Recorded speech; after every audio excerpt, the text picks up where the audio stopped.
వారికి జై. శ్రీ బ్రహ్మానందగిరి సద్గురు స్వాముల వారికి జై. శ్రీ బ్రహ్మ విద్యా మహోదధి. పూర్వార్ధము.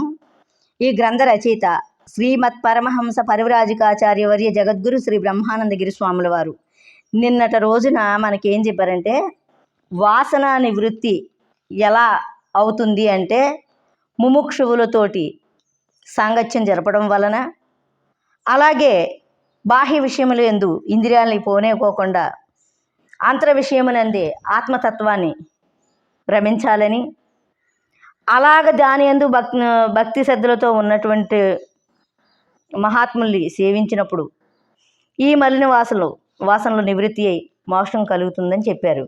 మరియు స్త్రీ అందును సువర్ణమునందును భూషణ అంబరాదుల యందును మాయారచితములగు ఇతర పదార్థముల యందును ఆసక్తి గల అవివేకికి పతంగము అగ్ని అందుపడి నాశమొందినట్లు నశించుచున్నాడని శాస్త్రమునందు కలదు.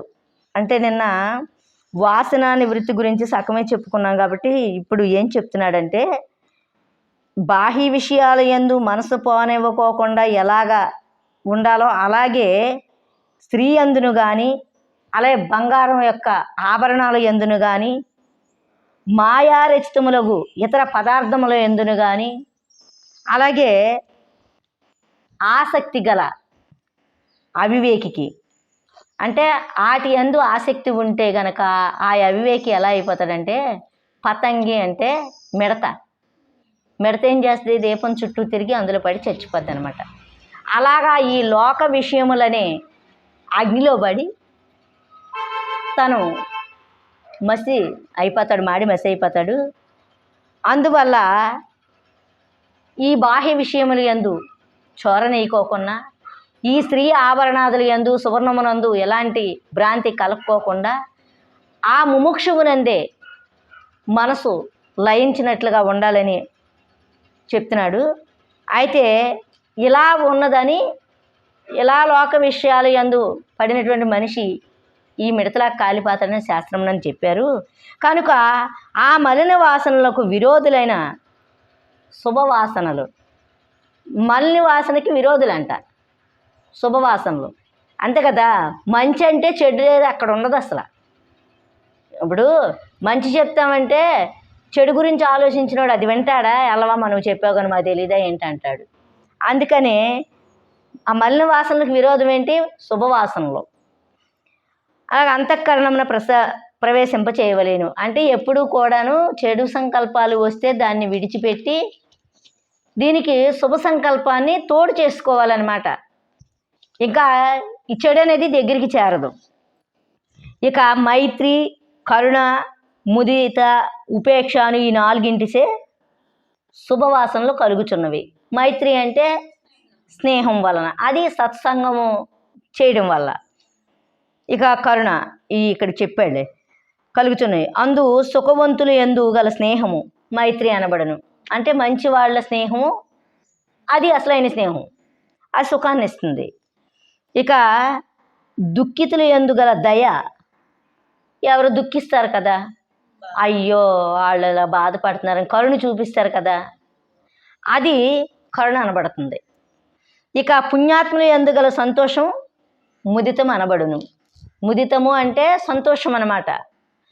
పుణ్యాత్ములు ఎందు గల సంతోషం అంటే వాళ్ళ దగ్గరికి వెళ్ళి వాళ్ళు చెప్పినటువంటి ఆత్మవాక్యాల్ని మనం వింటూ ఉంటే మనకు ఆనందం కదా. ఇప్పుడు ఎన్ని విషయాలన్నా, ఎన్ని పురాణాలన్నా, ఎన్ని వేదాలన్నా వినండి, ఆనందం కలుగుద్ది అది కూడా. కానీ నీ చరిత్ర నువ్వు విను, నీ స్వస్వరూప స్థితి చరిత్ర నువ్వు విను, అప్పుడు కలిగినటువంటి ఆనందం ఎక్కడ కలగదు. ఇది ఎందుకంటే స్వస్వరూప ఆనందం, ఇది ఆత్మసాక్షాత్కార ఆనందం. అవేమో తాత్కాలిక ఆనందం, అది క్షణక్షణిక ఆనందము. ఏ పురాణాలు విన్నాయి ఆ క్షణమే.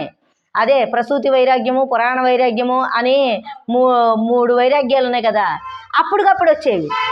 కానీ ఇది శాశ్వత ఆనందము. ఏది? మహాత్ముల యొక్క వాక్యాలు వింటుంటే, ఆత్మ జిజ్ఞాస గల సాధువులు ముముక్షువులు మనకు చెప్తూ ఉంటే ఆ వాక్యాలు మనకు అర్థమైనప్పుడు దాని ఆనందం అంతా ఎంత అని చెప్పడానికి లేదనమాట. అది సంతోషాన్ని ఇచ్చిద్ది అనమాట. ఇక పాపులు యందు గల ఉదాసీనత్వం ఉపేక్ష అనబడును. పాపులు యందు అంటే ఆ పాపాలు చేసినటువంటి వారు విధానం ఇప్పుడు మనం రోజు చూసి చూసి వాళ్ళంతేలే, అంతే కదా, ఇంక మనం చెప్పలేము. ఉదాసీనత్వము అంటే ఒక ఆలోచన వచ్చి ఇలా వచ్చి అలా మాయమైపోద్ది మన లోపల.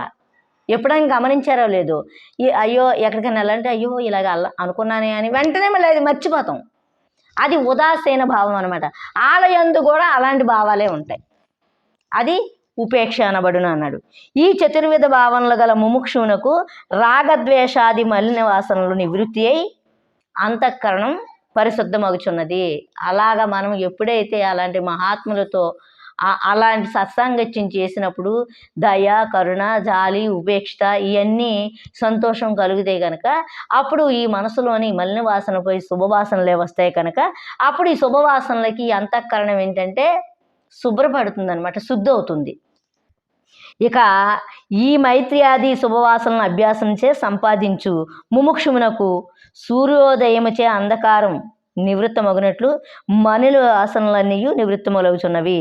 అంటే ఈ శుభవాసనల వల్ల దీన్నే పద్దాక అభ్యాసం చేయడం వలన ఇక ఈ అభ్యాసం వల్ల సంపాదించాడు కదా లోపల ఉన్నటువంటి అన్ని లక్షణాలు కూడా సంపాదించడం వల్ల సూర్యోదయం ఉదయం అయితేప్పటికి ఏమవుతుంది, చీకటి ఉంటుందా? అలాగా ఈ తనలో ఉన్నటువంటి అజ్ఞానం అనే అంధకారము నివృత్తమవుతుందన్నమాట. ఇక మలిన వాసనలన్నీ నివృత్తమయ్యి శుభవాసనలో తోటి ఇది హృదయం పరిశుద్ధమవుతుంది. కనుక ముముక్షువు బలీయమైన పురుష ప్రయత్నము చేతను సజ్జనుల సాంగత్యము చేతను సాత్విక ఆహారమును భక్షించుట చేతను విషయములు ఎందుగల దోష దృష్టి వైరాగ్యము చేతను సర్వవాసన నివృత్తిని పొందుచున్నాడు అనమాట. అందువల్ల సజ్జన సాంగత్యం వలన ఇవన్నీ పొందుతున్నాడు. ఇక నీవు మలిన వాసనను విడిచిపెట్టి సంసారమునందుండియే ఆత్మజ్ఞానం సంపాదింపము. అంటే శిష్యుడికి ఇప్పుడు ఫస్ట్ నుంచి ఇప్పుడు 20 భాగాలు చెప్పుకోవచ్చు. అంటే ఈ విషయాలన్నీ బోధించుకుంటూ వస్తున్నాడు అనమాట. ఈ ఆత్మజ్ఞానం సంపాదింపు. ఇక గతించిన కాలం తిరిగిరాదు, దీపం ఉన్నప్పుడే ఇల్లు చక్కబట్టుకోవాలన్న సామెతగా దేహమునందు ప్రాణం ఉన్నప్పుడే పరమార్థం ఎరగాలి నాయన. ఇక మనిషినికి అంటే మానవునికి ఆయు పరిమితి 100 సంవత్సరాలని చెప్పబడింది. అందు సగము 50 సంవత్సరాలు నిద్రలో పోవచ్చున్నది. అంతే కదా, 50 సంవత్సరాలు మొన్న భాగంలో చెప్పుకున్నట్టున్నాం, అందులో చెప్పి ఇందులో వచ్చింది అనమాట. మిగిలినది 50 సంవత్సరంలో సగం 25 సంవత్సరములు బాల్య వృద్ధావస్థల్లో పోవచ్చున్నది. మిగిలిన 25 సంవత్సరములు రోగాలు, వియోగాలు, సేవక వృత్తి మొదలగు వాంచే గడిచిపోవచ్చున్నది. ఆయువు జలతరంగము వలె చంచలము, అంతే కదా, పైకి కిందికి తిరుగుతుంది కదా. ఇది కూడాను జలం వల్లే పుట్టింది ఈ ప్రాణశక్తి కూడాను. అందుకే ఈ జలతరంగాలు ఎలాగైతే అటు ఇటు కదులుతాయి, ఈ ప్రాణశక్తి కూడా ఒక దగ్గర ఉండదు, ఇది కూడా అలాగే కదులుద్ది అనమాట. ప్రాణులకి ఈ జీవితమునందు సుఖమెట్లు కలుగును. ఎప్పుడు కూడాను అటు ఇటు సంచలత్వంతో తిరుగుతూ ఉంటే దీనికి ఎక్కడ సుఖం కలుగుతుంది? సంసారం అనేది నాటకమున నటుడు కొంతకాలం బాలుడుగాను, మరి కొంతకాలం కామ రసికుడగు యువకుడుగాను, ఇంకా కొంతకాలం దరిద్రుడగును, ఇక మరి కొంతకాలం సంపూర్ణ విభవ సంపన్నుడగును. తరువాత శిథిలమైన అవయవములు ముడతలు పడిన శరీరము గలవాడుగాను నటించి సంసార నాటక అవసాన కాలమున యమపురమును తెరమరుగును కరుగును. ఇంక ఇది విచారణ చేయకల అర్థమైందిగా మీకు. యమలోకం చేరుకుంటుంది అంటే యమలోకం చేరుకొని అక్కడ మరి కనుమరుగైపోతుంది కదా, ఈ శరీరం పోవట్లేదా? ఇది పూర్ణంగా అర్థమైంది కదా, ఇంకే విచారణ చేయక్కర్లేదుగా. ఇట్టి అస్థిరమైన సంసారమును ఎవరికి సుఖము కలుగును? ఇది అస్థిరమైనటువంటిది, దీనివల్ల ఎవరికి సుఖం కలుగుతుంది నాయన? పుట్టిన వానికి చావు నిశ్చయము, చచ్చిన వానికి మరలా పుట్టడం కూడా నిశ్చయమే. అందుకే ప్రాణులకు నేడు కానీ రేపు కానీ 100 ఏండ్లకు కానీ చావు నిశ్చయమని తెలుసుకోవాలి. వృద్ధాప్యము వ్యాఘ్రం కనవలే అంటే వృద్ధాప్యాన్ని తొందరగా తెలుసుకోమంటున్నాడు. కనవలే పైబడి నింకించుచున్నది. ఇంకా ఇంకోంటే పులి అర్జెంటుగా వచ్చి మీద పడిపోద్ది కదా, అదేమన్నా మనం చెప్పింది ఏంటదా లేదా ఆలోచించుద్దా? అలా రోగములు శత్రువుల వలె దేహమును అపహరించుతున్నవి.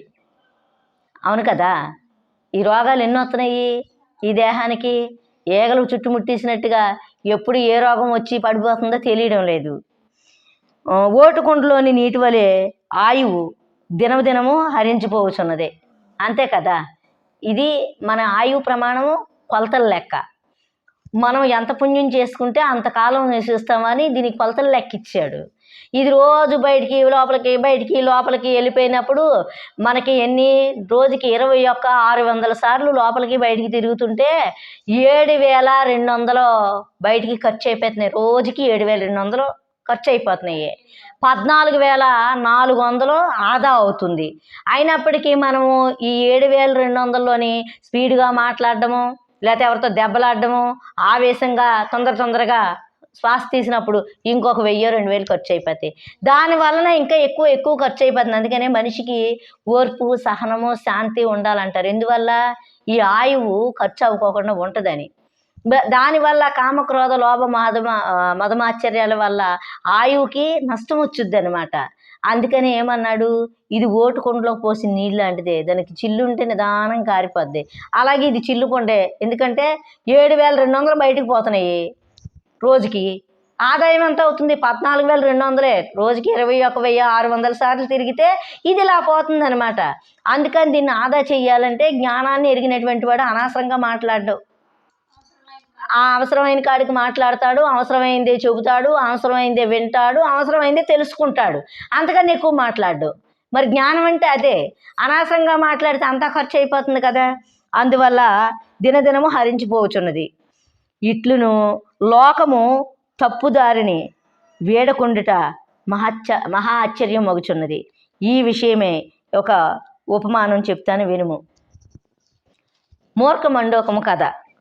మండోకం అంటే ఏంటి? కప్ప. దీనికి ఈ లోకం ఎంత ఇదిగా ఈ ఆయువు ఎలా ఖర్చు అయిపోయినా, రోగాలు వచ్చేలా చుట్టుముట్టినా, ఇలాంటి భావాలతో ఈ ప్రపంచమంతా నడుస్తున్నప్పటికీ కూడాను జనాలకి అర్థం కాక ఇలాగే వాళ్ళ జీవితాన్ని గడిపేస్తున్నారు. వాళ్ళ జీవితం ఎలా గడుపుతున్నారో దానికి ఒక చిన్న ఉపమానం చెప్తున్నాడు. ఒక చెరువునందు ఒక సర్పము ఒక కప్ప నివసించుచుండెను. ఒకనాడు సర్పం కప్పను పట్టుకొని ఒడ్డునకు తీసుకొచ్చి భక్షిస్తుంది. ఏది? సర్పం. ఇట్లు పాము నోట్లో ఉండి భక్షింపబడుతున్న కప్ప బయట తిరుగాడుతున్న ఈగల్ని, చిన్న పురుగుల్ని మొదలైన వాటిని తింటకై నోరు తెరిచి వాటిని పట్టుకుంటూ ప్రయత్నించుండాను. ఆ చచ్చిపోతున్నానని ఏమన్నా ఆలోచన ఉందా? ఇక లేదు, ఇక ఆలోచన లేదు. అది ఆ ఈగలో అయ్యి నిందింటానే నోరు చాపుతుంది. అలాగ మానవుడు విషయవాసనలనే కాలసర్పంలో పడి ఉన్నాడనమాట. కాలసర్పంలో పడి ఉండి చూసిదివా ఈ మూర్ఖ మండోకము తాను పామునికి ఆహారం అవుచుంటుందని తెలియజాలక తన ఆహారమునకై ఏగలో మొదలుగాను పట్టుకొని తిన ప్రయత్నించినది. అట్లే కప్ప వంటి మానవుడు కాలరూపమగు సర్పము నోటిలో చిక్కు ఉన్నాడు కదా. మనం కప్ప కథ అనుకున్నాం, ఆ కప్ప మీరు నేనే. అర్థమైందా? అలాగా ఏ క్షణమునను అతని ఆ కాల సర్పం మృంగివేయుచున్నది. అది తెలియక మూడులగు మానవులు విషయరూపములగు ఈగల కొరకై ప్రయత్నించుతున్నారు. విషయాల పట్ల, విషయాలే ఈగలో దోమలో అవి ఇవి, వాని కొరకు అనేక బాధలు పడుతున్నారు. తామే క్షణమునను కాలగర్భము కలిసిపోదుమను జ్ఞానం కూడా లేక సంచరించుచున్నారు. ఇంతకంటే ఎక్కువ మూర్ఖత్వమేమి కలదు? కాలసర్పమునకు ఆహారం అగుచున్నను విషయభోగములు యందు వైరాగ్యము పొందని వానికంటే వేరుగా అజ్ఞానం ఎవడైనా కలడా? ఉన్నాడు ఇంకే అంతకంటే అజ్ఞాని? సంపూర్ణ వైరాగ్యము గలవాడు తుచ్చములకు భోగ విషయములను ఆశింపడు. అతడు శాశ్వత ఆనందమునే కోరును. ఈ విషయమును గురించి ఒక కథ చెప్తాను వినుము. సరే, ఇక టైం అయిపోతుంది. ఈ భాగం ఇంతటితో ముగిస్తూ ఈ కథ రేపటి భాగంలో చెప్పుకుందాం. జై జై సద్గురు స్వాముల వారికి జై.